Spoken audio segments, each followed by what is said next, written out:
Hello, I'm back here today to talk gluttony. But before I start talking about that, I wanted to talk a little bit more just for a second about lust, because one of the things that I didn't really touch on, and I meant to, was that, first of all, every single one of the 7 deadly sins, lust, gluttony, greed, sloth, wrath, envy, and pride, I have committed every single one of those sins in my life. And I've also practiced the solution to each of those things. So, personal experience here, and lust is no exception. And I wanted to point out that the way I practiced the sin of lust wasn't because I wanted to over have sex or anything. Like I was crazed about sex. It was more because, like what I said before, is I looked at lust as stealing a person's energy or stealing of energy. And how I feel I've practiced the sin of lust is because I was a codependent person for the majority of my life, and that's kind of the mindset I went into at all times in a relationship. What I would be trying to get out of a sexual experience was more about making the person I was with happy, and it wasn't so much about myself. And to me, I'm still stealing energy. He's stealing it in one way that I talked about already. I was stealing it in a way that I needed that for my codependent satisfaction. The need to fill somebody else's cup. You know? Weird but true. You know, because I was lacking self-respect in that. It was more important catering to the needs of another than it was to look at the needs of myself. And that in and of itself is a sin. And I see that as a sin of lust, even though it seems odd. Anywho, talking gluttony today. And the thing about gluttony, it was a tricky one for me to look at because that's probably the one I've sinned with the most in my life. I have. Gluttony. I'm looking here at the Wikipedia definition. Overindulgence or overconsumption of food, drink, wealth items, particularly as status symbols. Okay, well, I haven't done that. But I have done what I consider, now that I've considered gluttony, what I consider gluttony to really be as it relates to being a sin. To me, gluttony is when, because I thought they were the same thing, gluttony and greed, because greed's the next one. And I was actually going to clump them together when I talked about it, because I kind of thought they were the same thing. And then after much pondering and discussion with my friend, did I tell you I have a friend? I am very happy to report that I have always had a friend. I just forgot. And now she's back. And I'm happy. She reminded me she was around. I always was. My niece, Justine, the one who died that I talked about in my book, it's her mother. We bonded quite seriously since we lost Justine. She's a beautiful human being. But anyway, I did talk to her about what she thought the difference between gluttony and greed was. And I guess that together we kind of came to the same conclusion that they're very different things. Because gluttony is more about, to me, over-consuming, like taking too much stuff in, wanting to do too much. And greed is just possessing, not consuming. Possessing. I'll talk about greed more in a minute. Gluttony. So from my perspective and in my life, I would say that I've committed that sin because that's always been, food is comfort. You know, I love food. I don't see a sin in that. It's not a bad thing. It isn't. I love cooking it. I love serving it to people.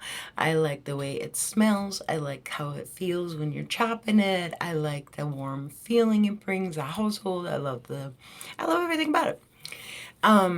But what I have found is that in times of my life when I have been depressed or trying to escape the reality of what I really kind of needed to face in my own life, the way I coped was to use gambling. And well, it was a big one. Gambling addiction for quite a long time. Big escape for me. And food. Eating of food, preparing of elaborate meals, forcing a lot of food on my kids. Food, lots of food. Gluttonous behavior. And, as a result, I gained just a ton of weight. Yeah. It wasn't until I had talked about it before in one of my videos, I don't remember which one, about that mirror assessment. I had a moment when I was knowing I was going to get physical with Mo. And I had spent so many years on autopilot as a single parent with 3 kids, doing everything I can just to pay the bills and keep things afloat, make sure my kids were good. I shut off all needs I might have had. I didn't address them at all for more than a decade. Just nothing, Like I was explaining the other day, I'm always been a singer. I love singing. I was singing, I swear to goodness, I was born singing. It's just one of my great joys. I've been surrounded by it my whole life. Everyone in my family loves music. And during that time when I had gained all that weight, gambled to the point where it felt like it was addiction. I was going to groups and everything because I just was out of control. It wasn't about gambling. It wasn't about food. It was about me not addressing my own needs. I just didn't have the capability. That was all coping, okay? But the sin of the thing was just that. It was using other things to numb, to, at the point when I was doing the worst of gambling and the time when I was doing the worst of the weight gain, and pretty much all day long my thought was, all right, well, what can I make for dinner? Because you as a parent need to feed your kids, so that's just a fact of life. But it just became a thing I could fixate on. See, that's the thing. It's not so much the food itself. It's a beautiful thing to feed your family. It's a beautiful thing to be able to put out a big thing of food and celebrate and be joyful and enjoy life. None of those things are bad. But it's when you're numbing.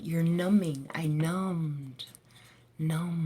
And you're not addressing the issue. Anyway, so when I talked about that mirror assessment, and I don't even remember, it's probably a good 4 or 5 years ago now, huh? I don't know.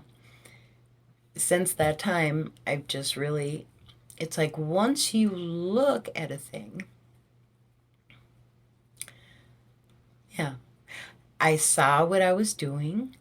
I saw how I was using food, not only to numb myself, but I really taught my children to do the same.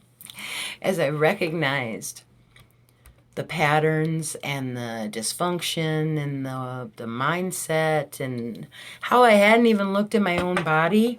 I didn't even know what I looked like naked, you guys, by the time I got to the point where I'm doing a mirror assessment of myself. I shit you not. Fucking freaked myself out, really. I'm what? Since that time, I've really taken heed of how I am responsible for my own well-being.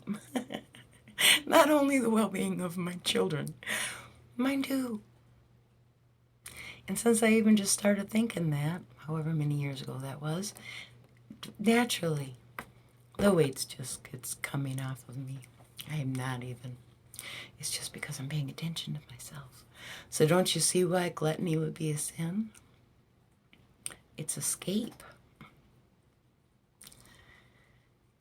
It's the same as liquor, over-consuming liquor, gambling, like I said, going out there to not so much have fun and gamble. I was going out there to blindly shove money in a machine so I didn't have to think about how much stress I was under. And I hadn't developed other coping mechanisms, so that was what I had, and that's what I went with, and it caused me a great deal of problems. It took a long time to fix the problems that I got myself into because of my gluttonous behavior. Avoidance. Avoidance. That's all that is. So, there you have it for gluttony. Now, greed is a whole other thing. Greed to me is like you hoard things. You just want it for the sake of having it, not necessarily because you need it or that it has a useful purpose. You just gotta have that stuff. And don't get me wrong, shopping's fun. And if you have the ability to splurge and buy something really nice, fucking go for it. Man, you only live once and you should enjoy things in life. Enjoy life, whatever that means. If you have the ability to have a castle with a moat and those people at the doors with the things, do it. If that's your dream.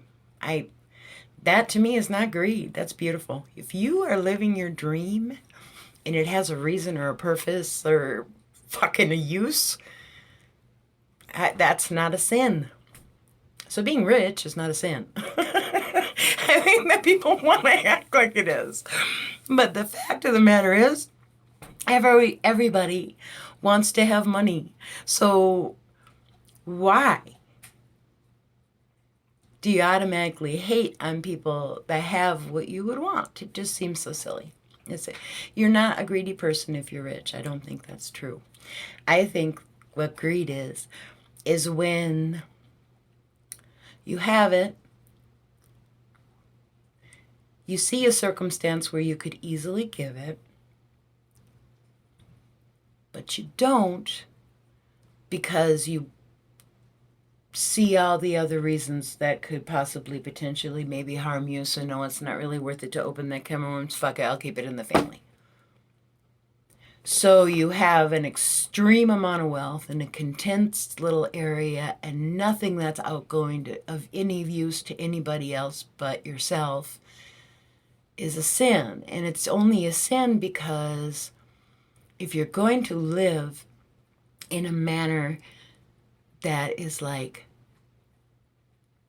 godly, like Jesus, then you live with love in your heart, kindness in your heart, and compassion for your fellow man.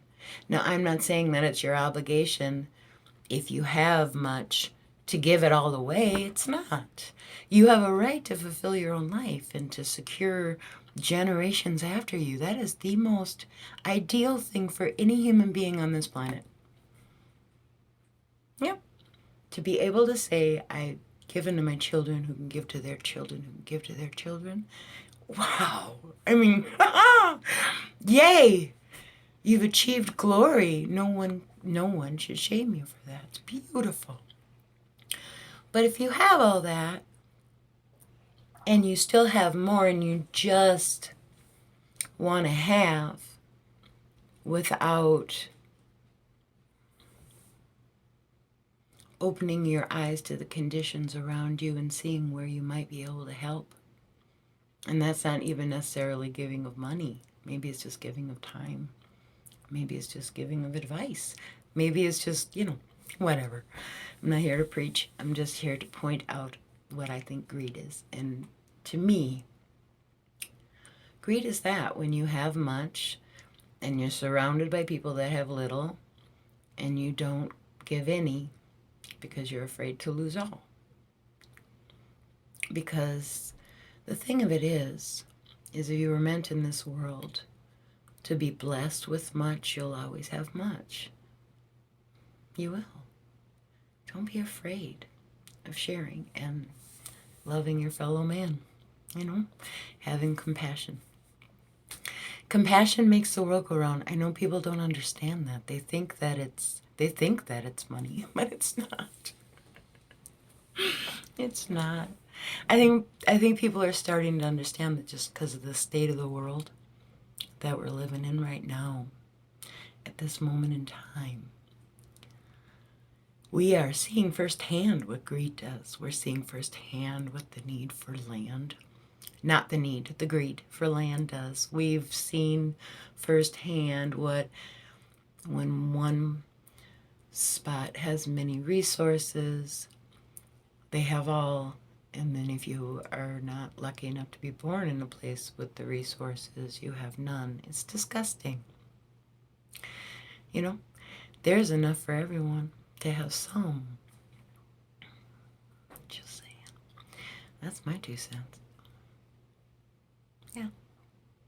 I hope I got the point across. I didn't even say out loud what the solutions to these things are, because it's always good to have a solution.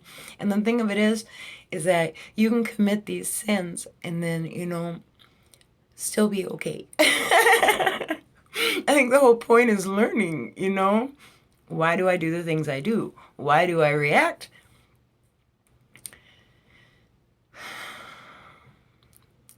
Coping mechanisms, understanding yourself, because the more you understand yourself, the more you come to accept yourself for being exactly who you are, no matter what that is. It just organically, you